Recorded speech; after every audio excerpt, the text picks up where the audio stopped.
बढ़िया से हाथ धोना चाहिए, पैर धोना चाहिए, मुख धोना चाहिए, और पैर धोकर एक अलग वस्त्र से पैर पोंछना चाहिए। गीले पैर से सोना निषिद्ध है।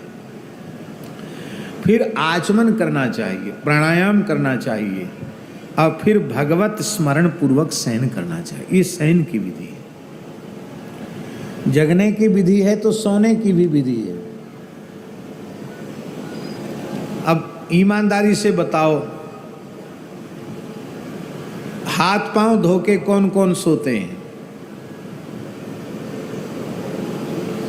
चलो 2-4 लोगों ने तो कम से कम हाथ ऊपर उठाए। वैसे देखा देखी भी बहुत से लोग हाथ उठा देते हैं। पवित्र होकर शयन करना, ये भूत प्रेत के उपद्रव, ऊटपटांग तरीके के स्वप्न अपवित्र होकर शयन करने में ही आते हैं। साधकों के लिए सावधानी रखनी चाहिए। कभी भी अशुद्ध आसन पर अशुद्ध वस्त्र धारण करके शयन नहीं करना चाहिए। इतना ही नहीं, दूसरे के वस्त्र और दूसरे की शैया, उसका व्यवहार तो किसी भी अवस्था में नहीं करना चाहिए। ऐसा नहीं कि एक ही गमछा सब लपेट रहे हैं, एक ही कंबल सब ओढ़ रहे हैं, एक ही आसन पर सब पड़े हैं। ये जो है ना, संस्कारों को विकृत बनाने वाली चीज है। ऐसा नहीं करना चाहिए।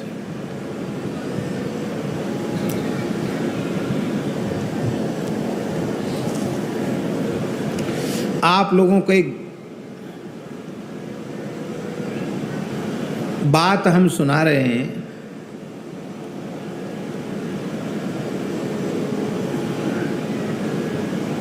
उसको आप बड़े ध्यान से सुनना, और यदि उससे प्रेरणा ले सको तो प्रेरणा ले लेना।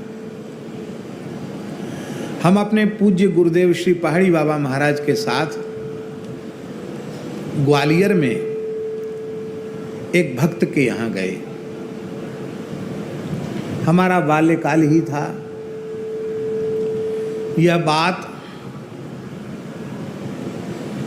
1995 के पहले की है। हो सकता है सन 90 या 91, 92 की हो, पूरी याद नहीं, लेकिन 95 की तो पहले की बात पक्की है। आज कितना साल हो गया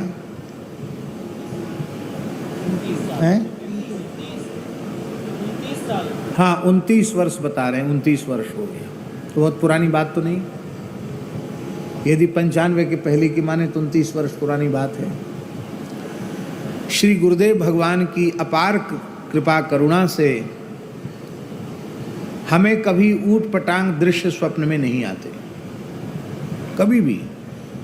माने ये गुरुदेव भगवान के चरणों में रहने का, उनके अधरामृत, उनके उनकी चरण रज की ये महिमा है। हमारा इसमें न तो हमारा कोई साधन है, न हमारा कोई चिंतन है, न हमारा कोई पुरुषार्थ है। यह केवल संत सद्गुरु का अनुग्रह है। तो कभी हमारे मन में ऊट पटांग स्वप्न कभी नहीं होते। एकदम बचपन से ही विलक्षण विलक्षण प्रकार के स्वप्न। और महाराज जी के साथ हम गए थे। महाराज जी एकांत में रहने का उनका, रात्रि में कोई उनके निकट न सोए, उनका नियम था। वो तो सोते ही नहीं थे, एक प्रकार से बैठे ही रहते थे। हमसे बोले जाओ, हमारे लिए बोले ये इनकी व्यवस्था करो। तो एक कमरा था अटैच, उसमें हमारी व्यवस्था हो गई। सर्दी का समय था, तो जिसके यहाँ हम महाराज जी गए थे वहाँ हमको व्यवस्था हो गई, हम लेट गए।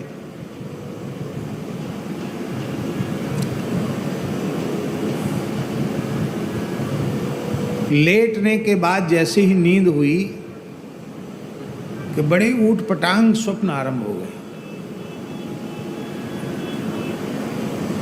जो किसी वैष्णव को, साधक को जो दृश्य मन में कभी नहीं आने चाहिए, ऐसे ऊट पटांग दृश्य मन में स्वप्न के रूप में आने लगे। और तत्काल एकदम विकलता बढ़ी और जग गए हम। जगे तो हमको आश्चर्य हुआ कि मुझे इस प्रकार के अश्लील दृश्य कभी स्वप्न में तो नहीं दिखाई पड़े। ये ऐसा कैसे हुआ? हमने क्या खाया? हम तो गुरुजी की सन्निधि में, ऐसा हुआ क्यों? हमारा चिंतन ऐसा नहीं है।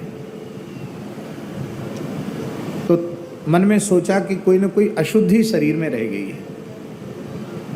तो कोई शौच जाने की इच्छा नहीं थी, लेकिन हमने, ठंड का समय था, वो गर्म पानी वाली सुविधा वहाँ तो आजकल होती है लोगों के यहाँ, तो हमने स्नान कर लिया, पूरा स्नान किया।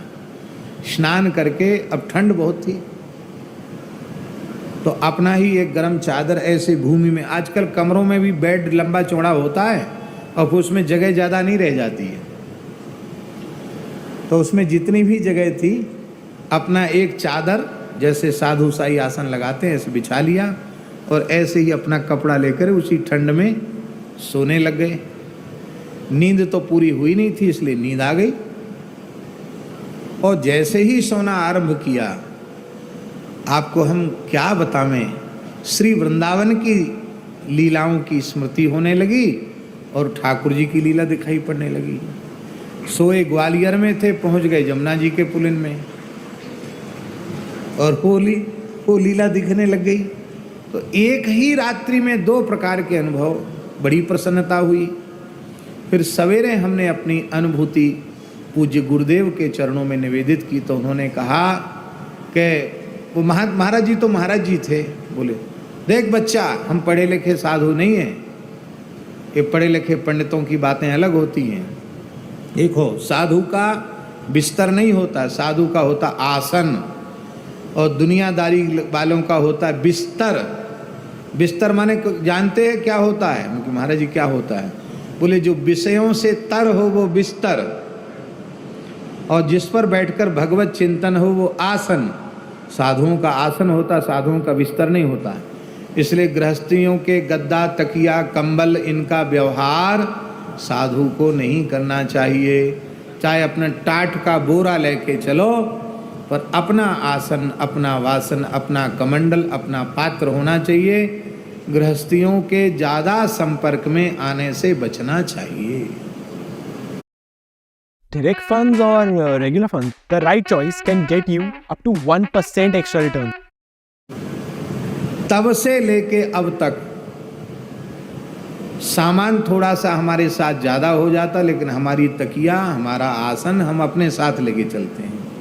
हो जाए तो हो जाए ज़्यादा, और नहीं ऐसा कथनचित कहीं न हो तो एकदम कोरे वस्त्र का व्यवहार करते हैं। किसी का उपयोग किया हुआ वस्त्र कभी व्यवहार नहीं करते। हमको तनिक ये लग जाए कि हम जहाँ विश्राम कर रहे हैं, सो रहे हैं, वहाँ कोई जूठा गिर गया या अशुद्धि हो गई, तो उसको तत्काल धुलवा देंगे, तत्काल हम अपने वस्त्र परिवर्तन कर लेंगे। उसका लाभ है। मेरी प्रार्थना है, इस मार्ग में शुचिता बहुत आवश्यक है। व्यवहारिक शुचिता और भाव की शुचिता, दोनों। शारीरिक शुद्धि भी आवश्यक है और भाव शुद्धि भी आवश्यक है। शारीरिक शुद्धि का भाव शुद्धि पर बड़ा प्रभाव पड़ता है। इसलिए, नहीं तो संतों में सखरे निखरे का विचार क्यों होता है? अपरस सपरस का विचार क्यों होता है? इसीलिए होता है। भगवत सेवा में विचार क्यों है? इसीलिए भगवत सेवा में विचार है। तो ये बात, खान पान में भी व्यवहार विचार, वस्त्रादि के व्यवहार में भी विचार।